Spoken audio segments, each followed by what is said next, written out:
Σε αυτό το βίντεο θα δούμε το plugin το οποίο χρησιμοποιούμε στο site ώστε να διαχειριζόμαστε τις εγγραφές και γενικά τώρα τους χρήστες όπου κάνουν εγγραφή στο site. Αν πάμε στον πίνακα ελέγχου, θα δούμε ότι το plugin το οποίο χρησιμοποιούμε εμείς είναι το Ultimate Member και συγκεκριμένα τη δωρεάν έκδοση. Αυτή εδώ πέρα είναι η αρχική σελίδα, όπου εδώ βλέπουμε μια επισκόπηση των χρηστών που έχουμε, π.χ. πόσους χρήστες έχουμε, πόσοι έχουν εγκριθεί, πόσοι απορρίφθηκαν, πόσοι είναι άνεργοι λογαριασμοί, πόσοι είναι σε αναμονή και πόσοι εδώ είναι αναμονή όσον αφορά το email ενεργοποίησης που περιμένουμε να ενεργοποιήσουν. Εδώ, εφόσον είδαμε την αρχική σελίδα, θα πάμε ρυθμίσεις. Αρχικά, κάποια βασικά κομμάτια που πρέπει να δούμε είναι αυτή εδώ πέρα κατηγορία, όπου εδώ στην ουσία θα ορίσουμε σε ποια σελίδα θα κάνουμε login, σε ποια θα κάνουμε εγγραφή, σε ποια σελίδα θα βλέπουμε τα μέλη, σε ποια σελίδα θα κάνουμε επαναφορά κωδικού σελίδας και σε ποια σελίδα θα εμφανίζεται το προφίλ του κάθε χρήστη.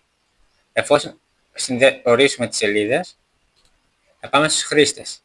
Εδώ δύο βασικά κομμάτια που πρέπει να δούμε είναι ποιος θα είναι ο ρόλος που θα παίρνει ο κάθε ένας με την εγγραφή και ένα άλλο εξίσου σημαντικό για μένα είναι το URL το οποίο θα μας πηγαίνει στο κάθε προφίλ. Αν θέλουμε το URL να είναι grcodeclub.gr/user/ και στη συνέχεια θα είναι το όνομα του χρήστη, θα είναι το ID του χρήστη, θα είναι το πρώτο όνομα και το επώνυμο με παύλα, με το συν. Και εγώ έχω βάλει το όνομα του χρήστη, δηλαδή αν γράψω το grcodeclub.gr/user/ το username μου, θα δούμε ότι με πάει κατευθείαν στο προφίλ μου. Στη συνέχεια, εδώ βλέπουμε κάποιες ρυθμίσεις σημαντικές που είναι για τον κωδικό, όπως ότι έχουμε ενεργοποιήσει το strong password, αν μπορούμε ή όχι να εμφανίζεται ο κωδικός καθώς τον γράφουμε, για να δούμε ότι το γράφουμε σωστά. Εδώ ορίζουμε το μέγιστο και εδώ το ελάχιστο μήκος που μπορεί να έχει ο κωδικός.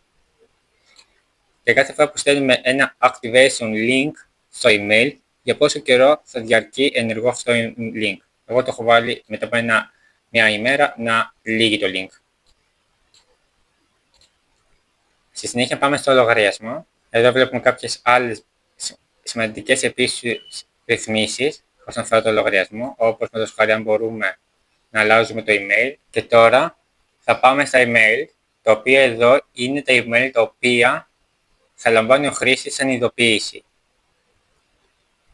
Όπως βλέπουμε, η ειδοποίηση εδώ ότι εκκρεμεί μια έγκριση, ή ότι το email ή το ότι ο λογαριασμός εγκρίθηκε ή ότι απορρίφθηκε.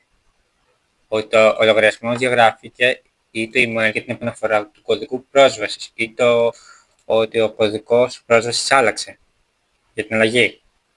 Και αν πάμε εδώ πέρα, μπορούμε να κάνουμε edit το περιεχόμενο του email. Και εδώ βλέπουμε το email το οποίο θα στέλνετε κάθε φορά όπου θα εκκρεμεί μια έγκριση του λογαριασμού που έκανε. Τέλος, μια εξίσου σημαντική καρτέλα στις ρυθμίσεις είναι η εμφάνιση. Όπου εδώ θα βλέπουμε στο προφίλ αν θέλουμε ή όχι μια φωτογραφία. Εδώ θα ορίσουμε την προεπιλεγμένη φωτογραφία όταν θα φτιάχνει κάποιος ένα νέο προφίλ, τη διαστάση της φωτογραφίας του προφίλ ή εδώ το αντίστοιχες ρυθμίσεις για το εξώφυλλο.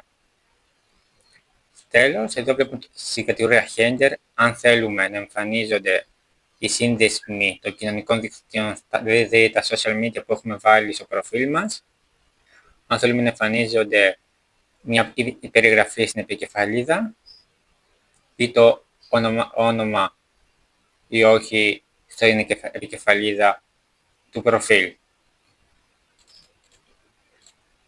Αν πάμε μενού προφίλ, εδώ βλέπουμε ότι έχω ενεργοποιήσει εγώ την καρτέλα δημοσιεύσεις, ώστε όταν βγαίνει κάποιος σε ένα προφίλ,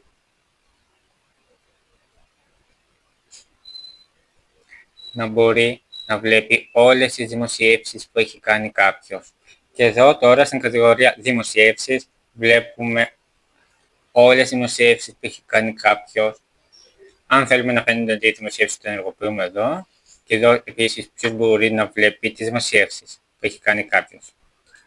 Εγώ το έχω βάλει να το βλέπει οποιοδήποτε, ανεξαρτήτως αν είναι μέλος ή όχι. Και η τρίτη κατηγορία που μπορούμε να ενεργοποιήσουμε είναι η καρτέλα με τα σχόλια. Τι σχόλια έχει κάνει ο καθένας.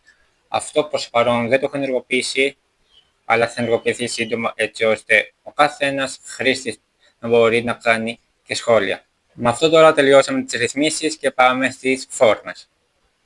Εγώ έχω φτιάξει τρεις φόρμες. Η μία φόρμα είναι η εγγραφή, η άλλη είναι το login page και το τρίτο είναι η φόρμα, ας πούμε, σαν φόρμα, το πώς θα φαίνεται το προφίλ. Εγώ πάνω σχολείο που έχω φτιάξει τη δομή του προφίλ. Και εδώ είναι το shortcode, το οποίο το έχω βάλει στη σελίδα όπου ήθελα να εμφανίζεται το προφίλ. Δηλαδή τώρα εδώ κάνω επεξεργασία σελίδας. Θα δούμε ότι έχω εδώ απλά το shortcode που μου έχει βγάλει εδώ. Τέλος, εδώ μπορούμε να δούμε όλους τους ρόλους των χρηστών που μπορεί να υπάρχουν. Και κάτι τελευταίο, το οποίο εγώ αυτή τη στιγμή δεν το χρησιμοποιώ και τόσο, είναι να μπορώ να φτιάξω καταλόγους μελών. Και εγώ με αυτόν τον τρόπο τώρα σας έδειξα πώς προώρισα τη δυνατότητα ώστε να κάνει κάποιος εγγραφή στο site και στη συνέχεια πώς να φτιάξει το δικό του προφίλ μέσα στο site, GRCode Club, και να μπορεί να δημοσιεύει τα δικά του περιεχόμενα όπως άρθρα.